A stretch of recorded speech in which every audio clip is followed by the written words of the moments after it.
Got you. Hey, mate. All right. Yeah, all good, mate. You okay? Yeah, great. Can you hear us all right? Absolutely spot on. Excellent. Excellent. Mm. Oh, good. I was Absolute, worried there. I was worried for a second. no, absolute pleasure to have you on. Obviously, we're live over Facebook now for the college website, so obviously it's great to have Yeah. you on. Obviously, to have an Olympian, Commonwealth champion just on our next sports seminar, it's brilliant for us. So obviously, I Excellent. just want to touch on obviously your early career, and Yeah. obviously you're born in South Shields. Yeah. Um, obviously, early memories growing up. Obviously from primary school, secondary school. What were they? Do you know what? I had really good childhood, just fairly normal. I was an only child. So I think my parents and my family were really conscious that if I didn't get involved in things, I had the potential to just maybe just sit in my own shell. So got out there. Plus, I was quite a nervous kid in many respects. I was quite extrovert in some areas, but I was really introvert in others. So, given the chance, I could just play by myself, no bother. Going through school, loved primary school. I struggled in secondary. I'll be honest with you, I struggled in secondary. Went to a pretty rough school, pretty tough school in South Shields, and I almost by the time I got through to swimming and started to learn to swim and go to a swimming club, I almost was leading two double lives in a weird way. I almost had a life at school where I wouldn't say a thing. In fact, I would rather burst into tears than answer a question. I was that quiet in secondary school. And then I would go to competitions when I eventually got a bit older, and I'd be stood there in front of hundreds of people in a pair of trunks, waving to an audience, giving it the big, the big things. And I just think I almost led a double life in many respects. It was bizarre. So obviously so going into the swimming then. So when did swimming start? At what age? So I remember my mum and dad took me along to the South Tyneside Swimming Club. It was a Wednesday evening. They took me along to one of my very first sessions, and I was 9. And I remember looking in the door, just thinking, I can't do that. I was watching the other kids blasting up and down. I thought, I've made a massive mistake here. I couldn't even go in the slowest lane. I was looking in the slowest lane, thinking, oh my God, I'd be right at the back by a mile. I expressed my views. I said, I don't think this is right for me before I get in. But I eventually got my bag on my back and I went through the change rooms and I just loved it. Now, at 9 year old, I didn't realize I was starting something that almost a journey I'm still on today in many respects because I'm still on it. I'm still on that journey. Had you done swimming before that, like school? So when they learn to swim, Yeah. was it serious from your parents or was it you that dictated going? They were really relaxed. They were brilliant actually. They were really relaxed about it. They were very much like, this is yours, not ours. Um, yeah, I learned to swim as the normal pathway, roughly around about 4 or 5 year olds started to learn to swim at Temple Park Leisure Centre in South Shields. And then it was going to the swimming club. That's when I started to meet pretty interesting characters. People who I'm a massive believer in young people having older role models or role models, either a coach, assistant coach, volunteers, people in that training group who are a bit older. And I learned so much from people who not only walked the course before us, but had interest in other things in their lives. Some of them were business owners, so they were a bit older, some of them were at university. At the time when I was like 14, 15, university hadn't even crossed my mind. I'll be honest, I probably even didn't know what it was. I didn't really have that much foresight. And rubbing shoulders alongside people who were in the club doing it made me curious, and I think that's massively underestimated in any sport. Is the role model you start rubbing shoulders with and learning from can have a massive, profound effect on the direction of your life and where you're going. I mean, you Um, talk about obviously role models and coaches. Was there anybody then, obviously, when you first went, that someone you can think about now and reminisce with that they helped you on that path? Honestly, I've lost counting. There's so many.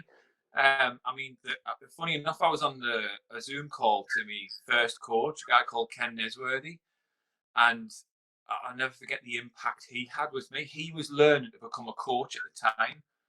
So he was going through his certificates and he was learning different bits and pieces. So he was just a parent sat on poolside who decided to put his newspaper down one day, got up, took a session, and didn't really look back. And now he's taken people help people get right at the very top of the sport, and he's a really successful coach. And he for one was a massive influence. But then when I moved over to Newcastle Swimming Club, massive empire of a club. There's a guy there called Ian Oliver, and he brought that club from nothing to having Olympians and world class athletes. And I never forget the first day I walked in the door, early morning training, 5 o'clock in the morning. It was a cold November morning, and I got into the pool. And when you walked into the pool in Newcastle Swimming Club, there's flags all the way around near the ceilings of all the countries' flags. And when you represent Great Britain and you're from a Newcastle swimming squad, they would take down that flag, say American flag. They take down the American flag, stitch your name into it, and put it up there. And it was their Hall of Fame. It's quite a live, in-your-face thing. It was brilliant. And there was a girl at that time who was European champion, world medalist, Commonwealth champion, Olympic finalist. She was called Susan Rolfe. Fantastic swimmer. And I remember walking in the door for the first time and seeing her take the pool cover off by herself and putting in the lane ropes and tightening the lane ropes. And I was thinking, she's like a world class athlete. What's she doing here? 20 minutes beforehand, getting the pool ready. Surely people would do it for her. And it was my first big lesson when I moved across to Newcastle that if this was meant to be for me, it was up to me.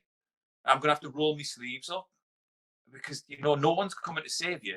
You're there to do it yourself. And that was just rubbing shoulders with people like that and learning from world-class athletes. There's nothing like it for catalysing your performance. So that obviously set you on the path to wanting to be a swimmer. So did you, when you said you were at school, was there a bit of a double life that people actually didn't know you were a swimmer? Yeah, funny enough. I went back to my old secondary school a fair few years ago now to do a talk. And when I went in there was still a couple of teachers who were there when I was a kid. And I said hello to them. I was chatting away. And one of them said, for about 4 years whilst you were here, I didn't even know you swam because I kept it so quiet. There was no mad reason for it. There's no real reason for me keeping it quiet. I just, I didn't feel the need to broadcast me performances or anything like that. And I just wanted to get on and crack on and do my thing and see what I could do. And it's probably a conversation I had with my granddad that set me on that course. And he said, the true goal in life is the person you become at the end of a journey. It's not the thing you have in your hands. It's the thing you carry with you in your heart. And that was the thing that I always tapped into. The person I was becoming as I was going through this journey was the thing that I was the most proud of. And I get to keep that. I get to keep that forever. And you get these medals, and it's amazing. That's like it's a great thing to hear. So what sacrifices and dedication and training did you have to put in? Because obviously we talk about working hard now and dedication, and obviously one of our philosophies as college is work hard. So obviously you've got the sacrifices that you had to make and the dedication. What sort of training hours were you putting in? It is, when I think about it, it makes us feel a bit sick now. It's colossal. An average day would be getting up 4:30, 4:45, get down to the pool for 5:05, get the pool ready, hop in the pool for about 1:30 after doing some stretching and warm up and flexibility. We'd train for 2 hours in the morning, covering anywhere between 2.5 to 3.5, 4 miles of swimming.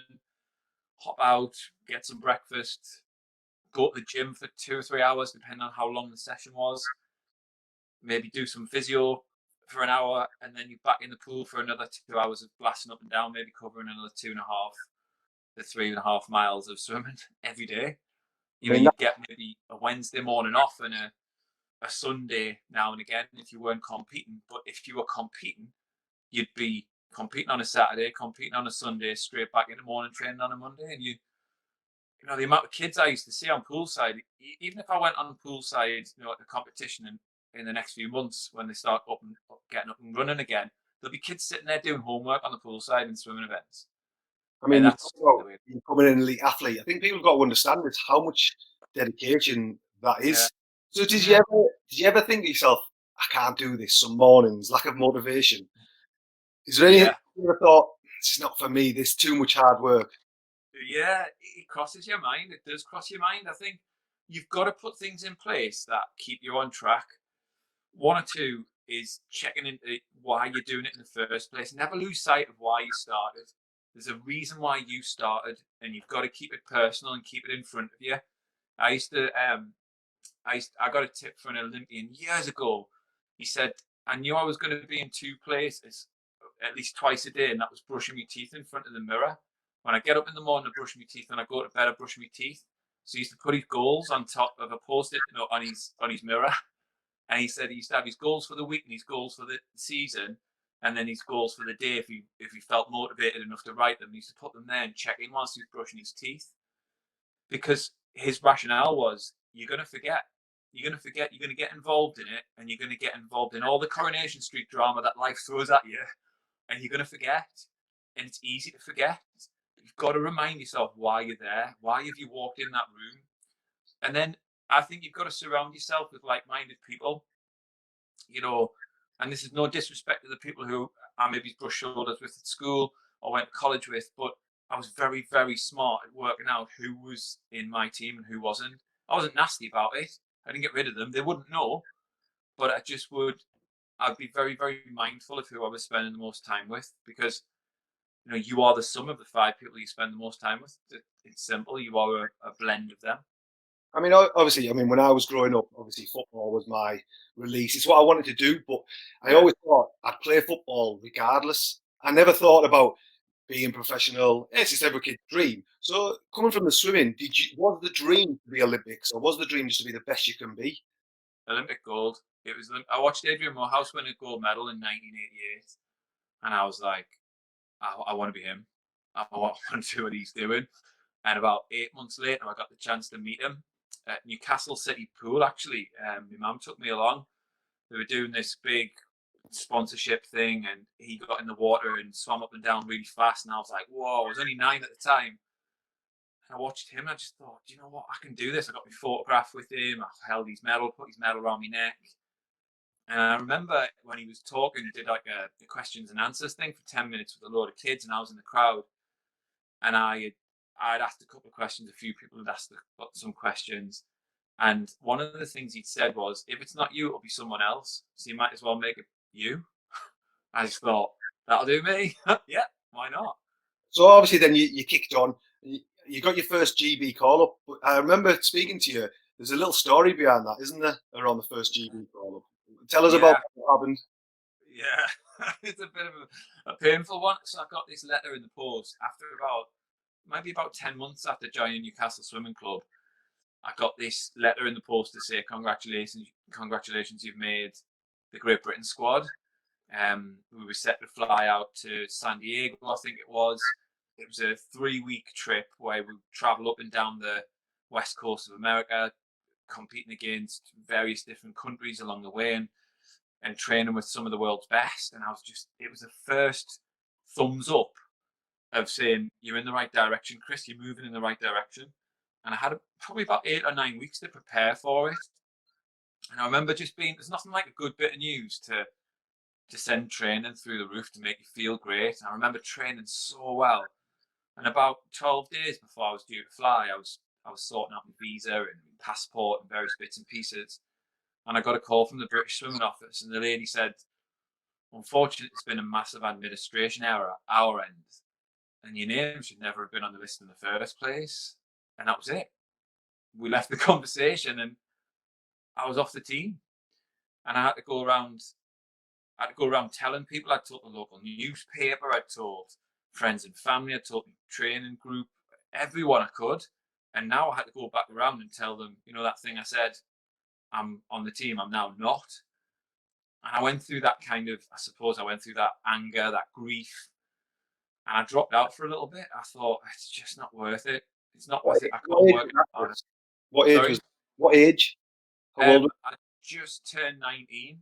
Um, For a 19-year-old to be called up for his country, then to be told no. yeah. You said that sort of hit you quite hard. But did it re-motivate you to think, nah, I want to prove you wrong? Yeah, it did. You know, I think you've got to be really careful when you're cut and you're hurt, not to bleed out too much on people, because you can ruin everything you've built up. So it's really important that you tend to the wound straight away. So, and I'm a big believer in that. So once the dust settled, I realised there was unfinished business. Well, if the main aim is to leave the sport knowing I've done everything I possibly could, that wasn't the right time to leave, and that's what got us back going again. So just sitting with the right people, asking the right questions, and then refocusing. I honestly think the refocus is one of the hardest skills to master in sport. Focus is fine because you go, right, brilliant, I'm going to get out, I'm going to get cracking, I'm going to do this. And you start, it gets a bit tough, but you keep on going. But when you get an injury or an illness, or you get sideswiped by a bit of feedback and you see it as criticism, to refocus and get back out there, sometimes you can carry a bit of baggage, and that's hard. And I you've got think to coming learn. from the refocus comes from, I think, how it's delivered, the message. Yeah, yeah, So thinking about how that message was delivered to you was quite brutal. But was there yeah, anyone there who sort of said, "No, you deserve to be there," and picked you up? Because you talk about that people around you and having that refocus. Was it yeah. done internally or was it done with part of a team? It was pretty ad hoc, really. I mean, there was a few people around who went, do you want an arm around your shoulder, sort of thing. But I think it's difficult because when you get bad news like that, it's really easy to fall into the victim mindset, and I'm very, very aware of that. It's very easy for me to feel like the world's conspired against us, and I'm poor me. And you've got to be really careful. Yes, go through that process. Yes, go down that route, but don't stay there, because living there, I believe you'll start attracting more of it. I mean, if you believe you're a victim, you'll start looking for the teeth that that fit the wound. I know So you do. that's like great to understand, but in sport, and anyone who's done elite sport, obviously, Yeah, and I'm talking your elite sport was top top level. I don't think people need to understand that you were in top elite sport, but there's lots of knockbacks. And then yeah, obviously I read you obviously looking at 2002 on your bio. You actually said deemed not good enough for the Sydney yeah, Olympics. yeah. How's that mentally for you to be deemed not good enough? Did you deem that, or did somebody else deem that? A bit of both, really. I mean, the results speak for themselves. In swimming, you're either fast or last. That's it. You touch the wall, you hit the scoreboard right, and you're in the top two, and you get to go to the games and do your thing. Or you're third, fourth, fifth, sixth, seventh, or eighth, and you don't. So the percentage of you actually getting there is minimal. So the risks are against you, the odds are against you. But then there's a level of acceptance. You have to internalize this information. So when I wasn't good enough, I had to actually sit there and go, yeah, I'm not yet. And when you put that word yet on the end of the sentence, it changes the language on the inside of your brain. Your brain goes, right, so you're telling me there's a chance. That three-letter word on the end of the sentence gives you a chance to get back in the game and back going again. And that's really important, that you acknowledge the truth of the situation, you take it on board, you internalize it, and then you map out a plan to combat it. And that's, I think, failure. And I don't dodge away from the word failure. I feel failure is just finding an individual learning uncomfortable, yet really essential. That's what it is. That's the acronym I use. It's really essential, but you've got to individualize it, because if you don't, you empower something or someone else. You throw that power away. And I see people do that a lot with lessons. They'll say, "It wasn't me, it was them. It wasn't. It was the weather. Pass It was the responsibility, don't they? it is." And responsibility for me is being response able. Are you able to respond? We've got to let the emotions do their thing, because it's perfectly human to feel anger, pain, and upset. But once we've let that subside, we really need to think to ourselves, right, when the rational part of the brain kicks in, that will start helping me problem solve, because that's what your brain's there to do. It's a problem solving tool. I mean, I love that you talk about failure because obviously that's words used a lot in Yeah. sport. Failure. Yeah. We talk about it a lot as in when we're linking into our foundation degree students and looking at failure is Yeah. what you there. Failure is not a criticism; it's just finding the right way to do it. It But is. you had even before the 2002 Olympics, you had a lot of injuries that put you out of big competitions. I don't know whether I mean you might think I was just unlucky, but thinking about your injuries is what sort of psych was that for you, like psychologically? Did you get any support psychologically? Did you, Yeah, I did actually. I did. I eventually did, but in the early stages, no. Um, through the choice? No, to be honest with you, back when I was swimming, it wasn't really an option. It wasn't there, and if it was too expensive. And we just couldn't afford it as a family. I'll be honest. But as I got into the world class setup, and you start getting things funded, you can then start allocating that funding towards that, which is great. So you can say, well, I want to see a sports site once a month if I can, and get that funding allocated. That when I got injured, I used to before 2003. I used to see injuries as a really, really bad thing, like the worst thing that's happened to you, because the injury hits, you've got pain, you've got a big long list of things that tell you your body's telling you you can't do this, you can't do that, you can't do the other, and it chips away at your energy. And I remember there was one day I worked with a great physio, a lady called Penny Shelley. She's fab.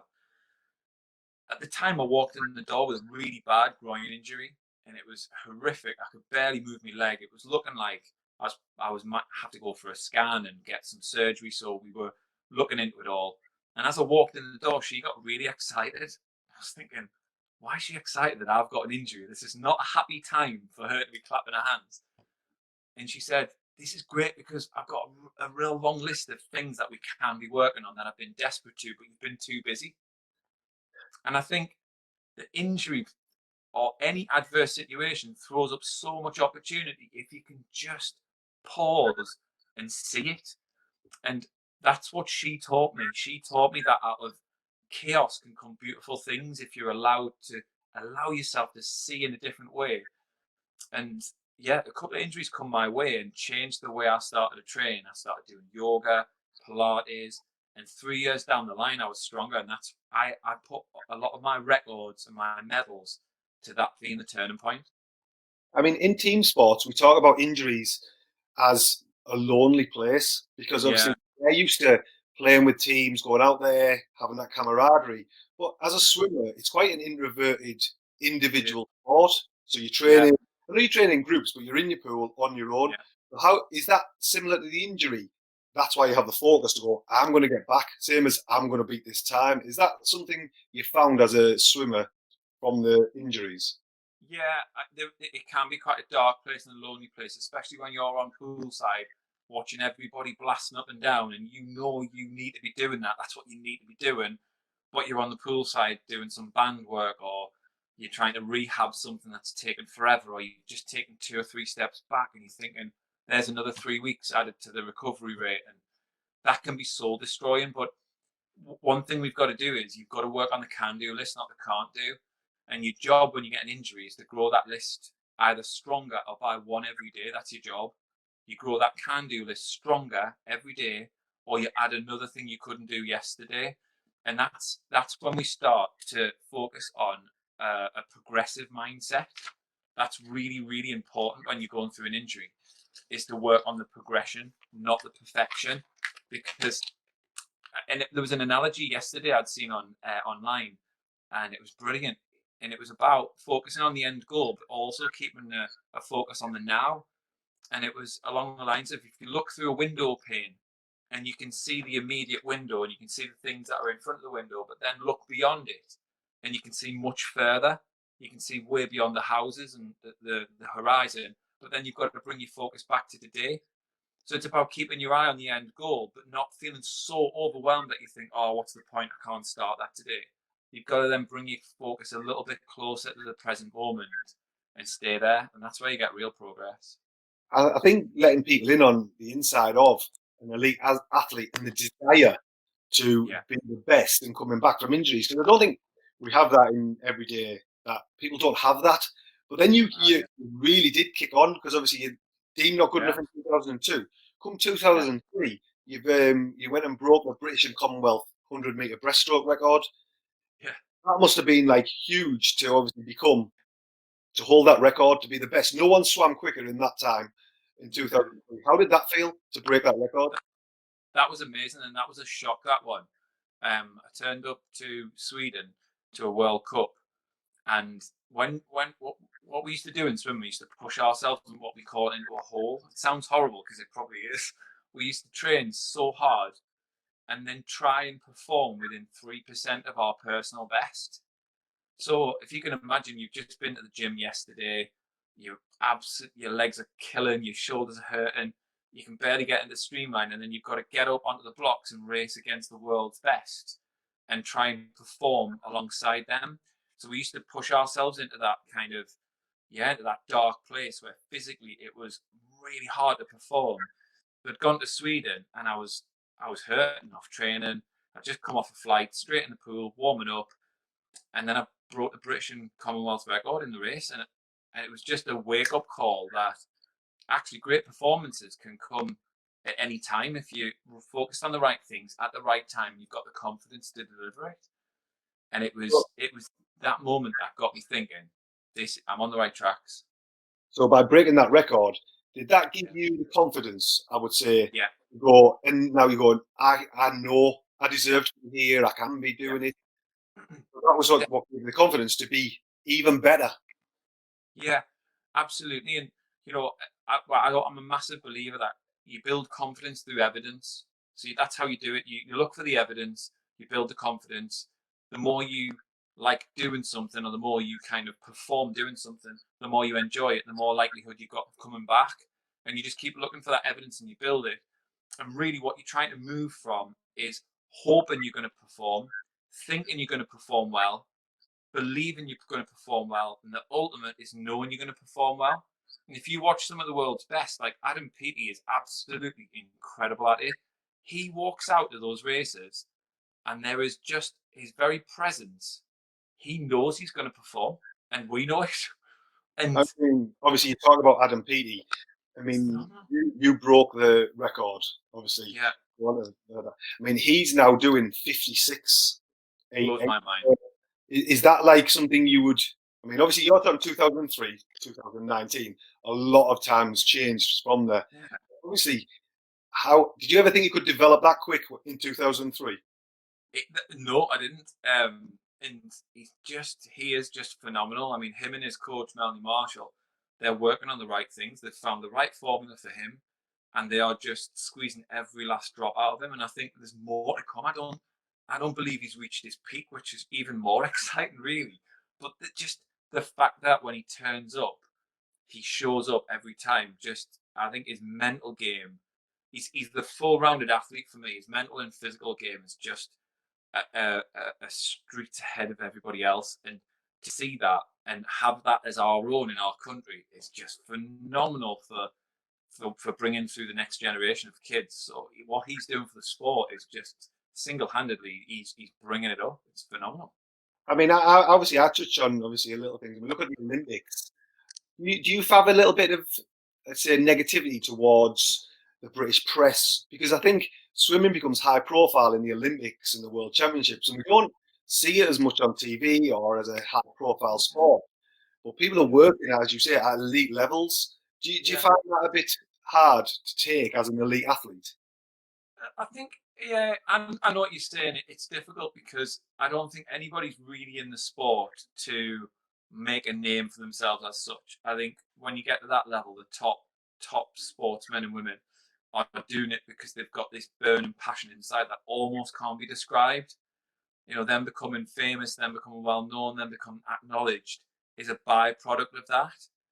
But yeah, it is frustrating. But then we have to take the nature of the sport, which is swimming. If you think about it, football and rugby, they're out every week, twice a week. They've got shirts on with logos and advertisement. You can advertise on a footballer, and you can get quite a bit of advertising out of them. So that's where the money and the kind of eyes on starts happening. The fame with swimming, it pops up once every 4 years, and they're stood there semi-naked pretty much. There's nowhere to put those logos and those sponsors. So when you just look at that one element of the sport, and they're only up there for what 3 weeks of the every 4 years. I mean, I look But from a point of view of we get a lot of average footballers who probably aren't yeah, even the best in their team. yeah, They're making millions, and yeah, you obviously are at the top of your game at one point in probably the top six in the world. Does that yeah. does that feel a bit like? I know we laugh and joke, but Mad, isn't it? I know. is that something you think? Well, why average people are making millions and I'm like the top six in the world and I'm not? I mean, I was never in the top sometimes I wasn't even the best in my house. So obviously in the top six, and you're not getting that, maybe the gratitude. And you've talked about not having the gratitude and not having the fame. We didn't go in for fame because a lot of people do now go into sport for fame. Yeah. Was that something you thought, this isn't really fair? Yeah, it does cross your mind, but again, yeah, it's not the thing that I really think about now. You know, I feel the things I feel proud of is what I've come through. You know, how far I've journeyed.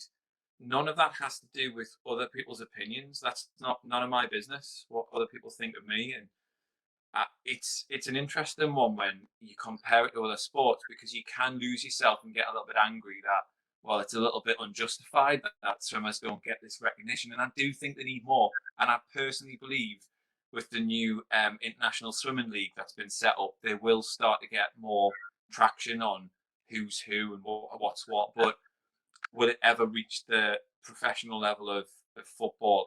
I very much doubt it. But for me, it goes back to what I said at the very start of the call, really, was I was looking for that journey for me to progress as a human being, as a person. And that for me, I don't think I'd have got that out of another sport. I wouldn't have got that from a different sport because I just didn't feel passionate about it. You know, turning up at 5:30 in the morning, 5 o'clock in the morning, you've got to be passionate about what you do because there's only so many of those mornings before you go, oh, bin this off, forget that. So you've got to feel that passion for it. You've got to have it burning away. So Not you if, talk about passion. In 2004, you made the Olympic team. I mean, that's. I started talking to Vanna Marshall. She made the Olympics, and obviously, what's that like to make an Olympic team, to go away, traveling to obviously representing your country, obviously with the gear, the kit, the Olympic yeah, team. What's that like?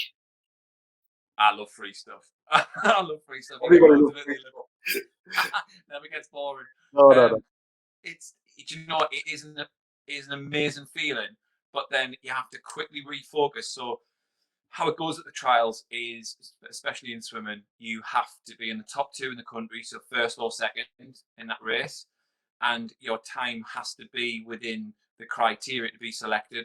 That changes every 4 years. At the time for Athens, it was the top 10 in the world, so you had to be first or second British, and in the top 10th time in the world. So you'd look at the world rankings, 10th, look along, number 10, that would be it, and you'd have to then go and fulfill that criteria to get on.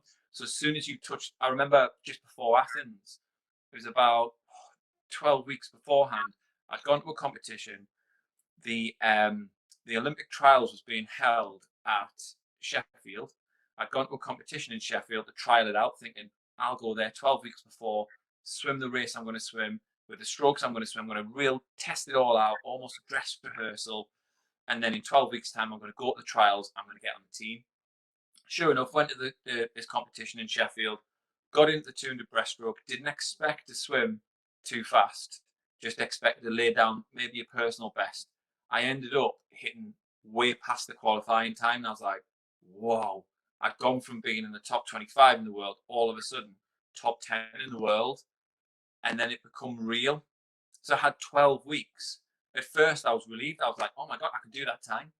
And then I started to think, well, if I don't do that time in 12 weeks' time, then it's only up here that stopped us.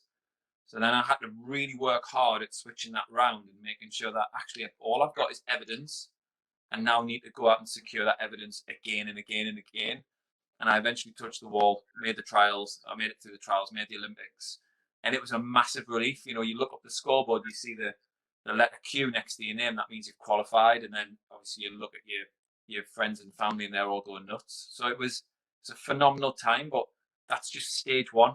That is just stage one. You've got to refocus and then get back out there because it's the Olympics. It's not just making the team. You want to go there and do something, lay down your best. Yeah, I mean, a lot of people talk about they made the Olympic team. I was an Olympian, and that's huge. Don't get me wrong, and I'm not saying it. And you obviously went to the Olympics in Athens, and you went to semi-finals, and obviously you didn't qualify for the final.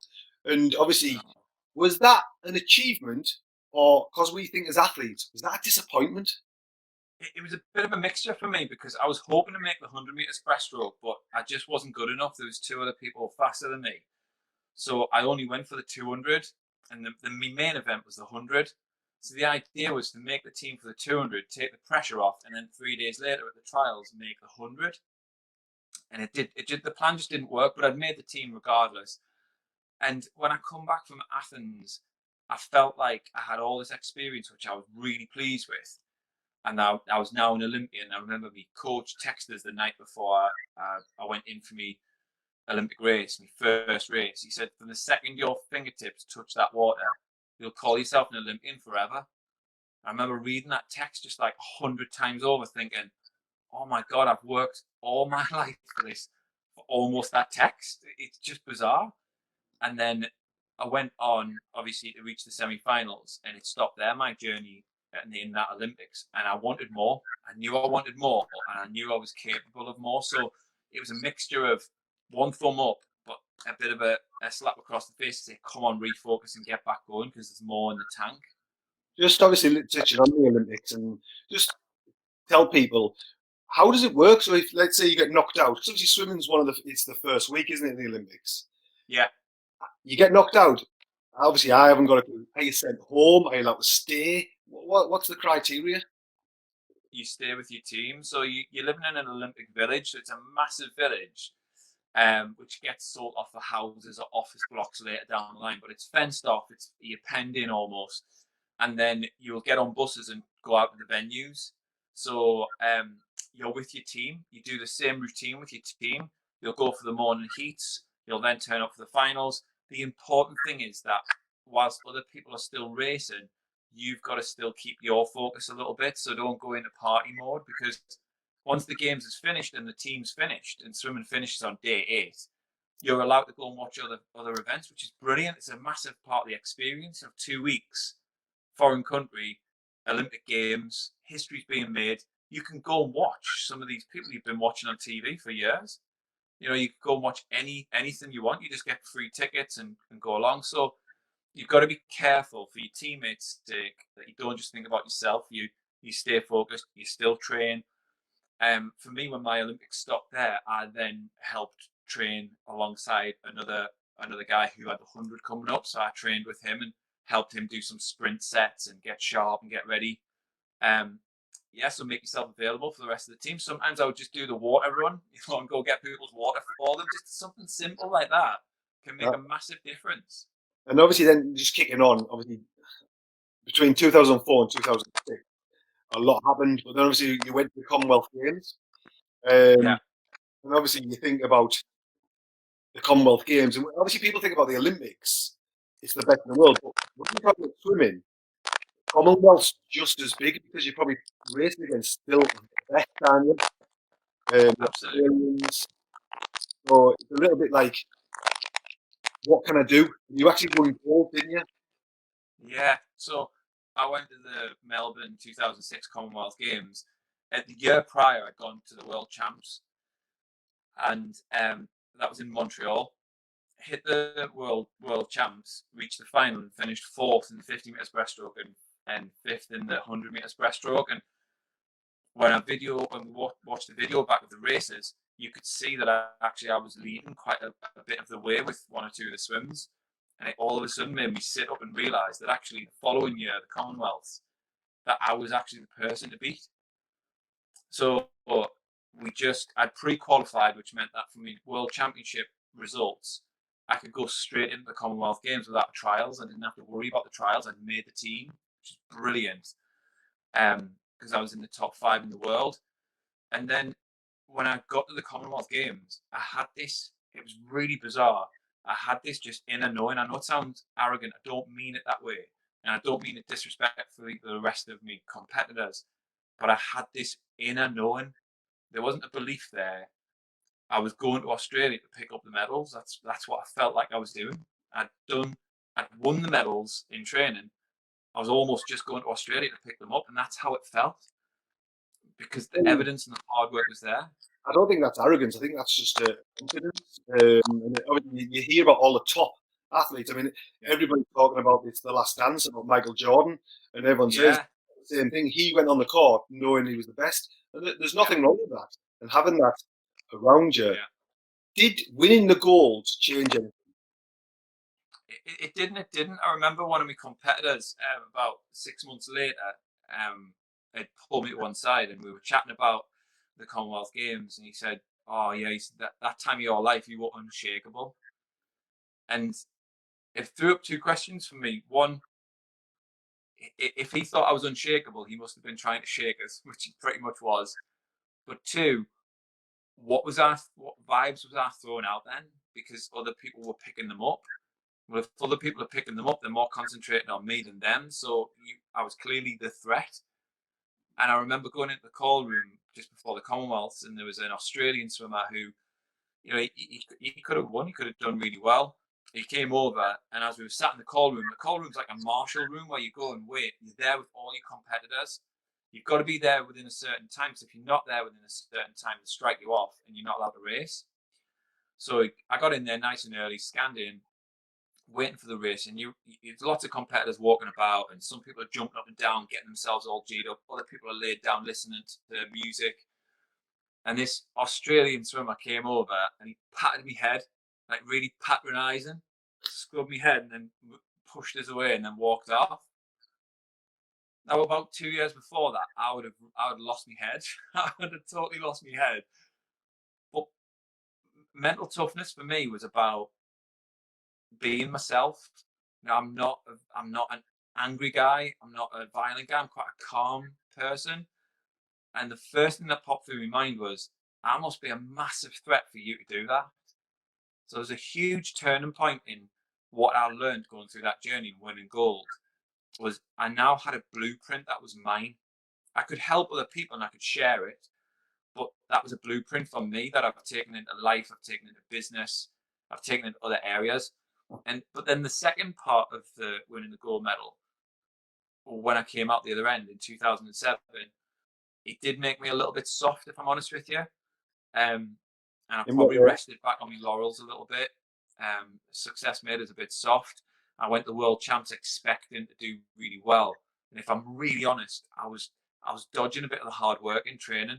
If I'm just getting really honest with myself, and I bombed out. I didn't reach the final. It was a massive disappointment, and that fueled us again to go right. The Olympics is coming around next year. You're not going to get away with this. So it was a bit of a kick up the backside. So obviously, success brought on a little bit of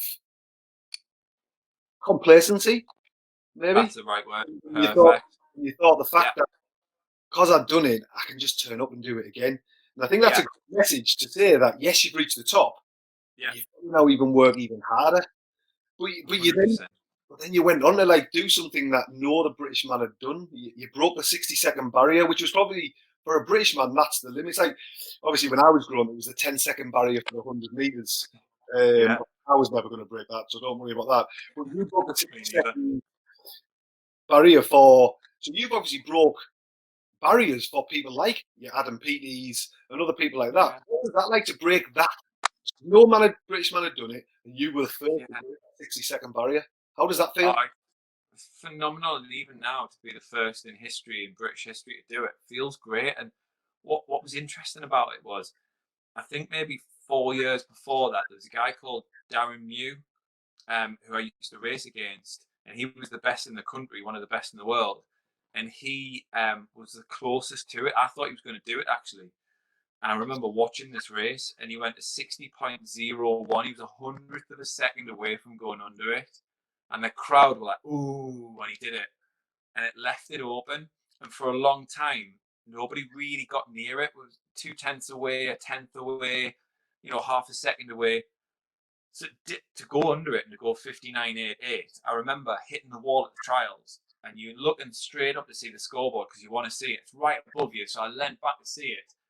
And all of a sudden, the scoreboard goes crazy. Whenever there's a British record, the scoreboard straight away goes crazy and it goes, congratulations, British record. So I couldn't see the results, and I was like, what did I do? What did I do? But I knew it was faster than a 60.01. I was thinking, is it right on the minute? Is it under the minute? I didn't know what it was. So, and then it comes back around like 10 seconds later, which felt like an eternity. And it said 59.88. I was just like, wow, we deserved it. We'd worked so hard. And if I really think back, that journey started when I was 14. I was 14 years old, sat on a poolside on a Sunday morning, with my first coach, Ken Nesworthy. Nobody had broken the world record of going under the minute in the world. And I'd said to him, I said, do you think it's doable? And he said, I'm sure it's doable. Shall we do it today? And I was like, Ken, I'm 40. I'm not going to do it now. He went, let's have a go. So what he did was he got me to dive in, swim one length as fast as I could, and he recorded the time. He said, right, rest there, wait there. We're going to do another one. And we did 4 1 lengths, and it came under the minute. And I sat there and went, we've done it. Said, now all we need to do is piece it all together. So that belief early doors, all right, it took me, nearly 14 years to do it. But that belief early doors that if you break something down into those tiny bite-sized chunks and then you can slowly start to put it together, we've got all the time in the world. We can do it. And that, I I think the great message there about you and your coach setting goals, setting little goals to go, do you know what? It's achievable. And obviously, for something that isn't achievable, but you've set them little goals and you're hitting them, that's just a fantastic message, I think. But then this led you into your, obviously, your second Olympics. So you've obviously been an Olympian first time, but now you're going to the Olympics second time round. You know what's going to happen. Yeah. You probably went into this Olympics probably with more belief, maybe, because of what you've just done. And obviously, this time you made the final. How was that different from the first time to the second time? Just more experience. You know, I was going out looking for the similarities, and where the first time around I was looking for the differences. You know, I believe that the brain looks for similarities in order to feel safe. You know, the brain is always looking to make you safe constantly. It's scanning your environment on a second by second basis. And when you consider going out to the Olympics, if you've been to one before, things start to feel very familiar. There's lots of things about it in that time frame that the first time round almost took me on too much of an emotional roller coaster. Where second time round, I was like, I've done that. I don't want to be arrogant about it, but I was like, I've done that. I don't need to get involved in that. I'm here for business. So it was I was very much there to do the business. And obviously in the 100 meters breaststroke, I didn't quite get what I wanted, but I got pretty close. But it was in the relay that I was in the final.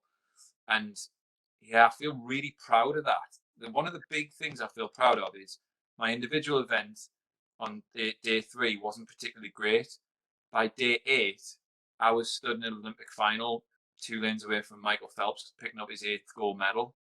I remember leaving the race thinking, God, I'm only a little lad from South Shields, you know, who started a journey in a crummy little pool in South Shields that eventually got knocked down because it was so old. You know, that's where I started. But you can achieve great things if you just keep your mind focused on what you want and what you can do now. I mean, how far away? So we're talking about obviously swimming. We're talking very, very small, minute seconds, milliseconds.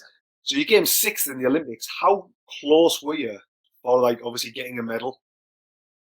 I realistically had us down as a relay for getting the bronze medal and beating the Japanese. I'd worked it out, and really, in all fairness, there was only a few little bits that let us down. But you're talking 0.4 of a second.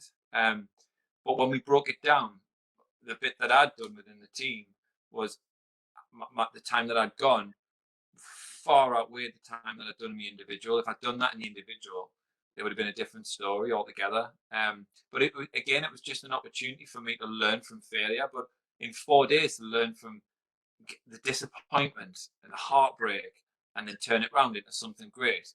I feel really proud of that fact alone. So there's so many things you can take away without just looking at the whole result and just asking yourself, what am I here to learn? I'm asking that during this COVID-19 as well. You know, what can I do now that I'm going to be proud of in 5 years' time? I think it's a really sensible question to ask.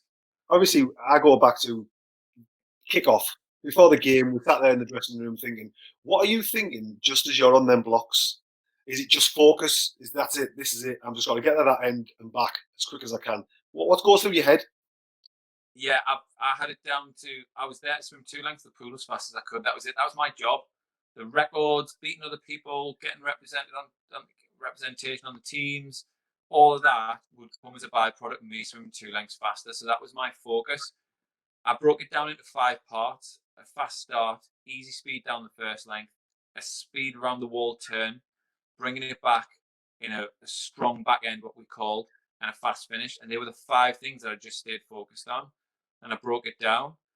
It's business. I'm there to do a job, and nothing's going to stop us. And when you're in outdoor situations, weird things like, I remember a pigeon flying and just landing in my lane, and just I didn't even notice it was there. It was only until we watched the footage back. It was like, there's a pigeon. I'm gonna railroad a pigeon here. But there's all sorts of things happen, and you've got to just cut through it and slice through it and look for what you can do. A lot of athletes What you, talk about psychology and psychological factors. yeah. Did you use any imagery? Yeah, all the time.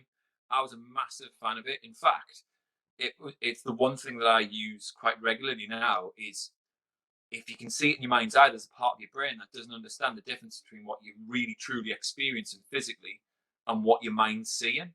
So this is how, especially when people have got phobias, when they've got phobias and you start talking about maybe spiders, someone's scared of them, they can actually raise their own heart rate. They can start getting a little bit anxious, even though there's no spider within meters of them, because of the part of their brain readying themselves to run or fly from it. And we can use that in the positive in sport and in business. And when you start projecting that image, you start sending a message to the brain to say, this is where I want to go. All the actions I need you to focus on off the back of this are going here. This is where we're going. And you just reinforce into the brain, what do you want? What do you want? What do you want? And it goes out and it problem solves. So I use it all the time. I use it in business. I've used it in sport. And I'm shocked that it's only really used in top level sport. I think it should be used all the time in all areas of life. Yeah, I mean, obviously, psychological factors is vital in sport, and we talk about that. And obviously, you talk about it in business. Obviously, you spoke to somebody, but then obviously, you spent 10 years as a GB athlete, and then obviously you retired. You were talking a little bit about mental health. How does retiring feel? Like going from training and then we didn't train anymore. How does that feel mentally? That was really hard. I mean, we spoke about this the other day, didn't we? How tricky it is, and we talked about how you feel like you've got friends in the sport, but actually, have you really? Maybe you've only got a smaller handful than you realise. Leaving swimming for me, I think I was Chris the swimmer, and in my mindset, I was Chris the swimmer, and I needed to break away from that. And that took a little bit of time. I'd gone to college, I'd gone to university, I had a degree, had other qualifications to rest back on. And I would definitely 100%, any athletes who are listening into this, that would be the one thing that I would say would be the scaffold around your sport is education. One, it keeps you interesting. Two, it gives you options. And that's what you want at the end of the day. You want to be able to have some options. But 3, often you have to lose yourself a little bit in the process of something to find or create yourself again. And transition for me was probably one of the hardest things I've ever done. In fact, what we're going through at the moment doesn't even compare, even though I've lost both businesses and income's been strangled and all of that, doesn't even compare to how I felt going through the transition out of swimming. It was really tough. And I didn't label it because I didn't want to label it. But clearly I went through something for 3 years. But when I come out the other end, I felt as though I'd accepted the challenge of starting again. And I think that was the hardest bit, that I'd gone through this experience of being at the top of the world. Last race was Olympic final. It doesn't get much higher than that other than winning the medal. I was then all of a sudden at the other end, walking on poolside. People weren't reacting the same because I'd now retired and they didn't need anything from us. Simple. I had to accept that. And then I had to go out and carve out a living. I had a family to provide for. I had a house and all these things. And it was really, really hard. But then instead of going out to find something, I started to create again. And I think that's the difference. Did you get any support from Team GB? Sorry, what was that? Did you get any support from Team GB? Not as you would imagine. No. I got a little bit of help from British Swimming within the swimming ranks, but I don't think it was really a big thing back then. I retired in 2009, so well over 10 years ago. I don't think it was a focus back then. There wasn't a huge focus on helping athletes get through the sport, or get from sport into business, sport into life. Now it's a massive focus. It's been seen, some high-profile athletes like Michael Phelps have come come out saying, this is hard. This is really hard. I'm struggling. He's got, 29 gold medals. He's really successful. He's come out saying, this is the most difficult thing I've ever done. So I think he's raised the profile of it and helped it. I think obviously mental health is a lot talked about now around athletes. And I read something about people are more anxious and more anxiety, but I feel that people have that anyway. It's not a sport. So it's probably even more important, isn't it? Yeah, I think it is. And I think that anxiety that people feel is that past and future focus. You're constantly trying to think of reinventing yourself for the future because you want a future, and you're using the past to do it. And the thing you're missing is the only thing you've really got, which is the present moment. So I did a lot of work. I read a book that completely changed my life. In fact, I've read it about 7 times since. It's called The Power of Now by Eckhart Tolle, and it's a fantastic read. And it basically documents his journey of learning how to remain in the moment, because the moment's the only thing you've truly got. The past and the future are just illusions. They're mind-created realities. They're not real. They're just an idea that you've gone through something. It's an experience, and the future is just a projection of what you feel it might look like. Excuse me. So start to focus on the present moment. That's when I started to feel like had a little bit more guidance, inner guidance. So I'm a massive fan of staying in the moment. I mean, we talk about in the moment. You've got your own swim company, you started swim buddies, and you do a lot of motivational speaking. What do you find that? Sorry, what was that bit? So obviously you've started your own company, you've got swim buddies, and obviously you do a lot of motivational speaking. How do you find that? Oh, I'm finding the challenge of being a leader, because I obviously lead a team of teachers. So there's like 10 of us in the business, and yeah, it's difficult. I don't find it easy. It doesn't come natural. I've been involved in an individual sport, and then all of a sudden I've got to think about a team of people. So I found it a challenge, but we started the business for over 5 years ago now with a handful of kids, and we've now got nearly 1,000 kids in the business.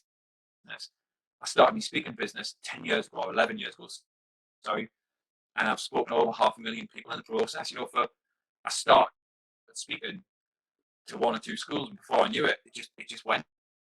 But I think if you go out there and you really provide a service that people want and you feel passionate about, that's where you can build a business. And I absolutely love it. It's probably the only way for me is to have my own business. I love it. And passing that information and passing your guidance and expertise, how do you find to these young kids? Yeah, that's the favourite bit for me is just watching other people grow through either sharing your experience or sharing your knowledge, your information. I'm doing a lot of coaching online with people. So obviously we can't go social distancing in measure now. We can't kind of see each other face to face, but there's no reason why we can't find another way. And all of a sudden now my business is now picked up from being completely wiped out 8 weeks ago, whenever it was. I've lost count of the weeks, to be fair. It wasn't being wiped out. All of a sudden now my diary's starting to get full because I'm working on what I can do. So to pass that information on, make me feel great. 6 weeks ago I had no business in the diary. I felt as though I had no purpose. I would when I come into college, obviously there was the students really enjoyed the talk. They'd come over, some of the lecturers, I really enjoyed that. I loved the bit when you said this. And it makes me feel great that I've added some value. Well, when that business is gone, it's not just about the money for me, it's about having an impact. And so I've now found a way of still having that impact. And it's just all of a sudden I feel like I'm filled with energy again, and I've got a purpose. I think that's so important in life, that you go on a mission, you get yourself on a mission, and don't be frightened to fulfill that mission. I mean, Chris, talking to you, obviously, it's inspirational for me, and obviously I play football top level, but obviously I can't appreciate where you've got to. So I really appreciate the time that you give us, your insights, your information. Absolute pleasure. Really, really, very, very much. It's an absolute pleasure to do it. And I really enjoy coming to college and working with you. So thanks ever so much for the warm welcome. And I think you've got such a great team there. Well done. Thank you. Cheers, Chris. Thank you very much, mate. Nice one. Come on. All right, take care. Cheers, bud. Thank you. Thanks. See you later.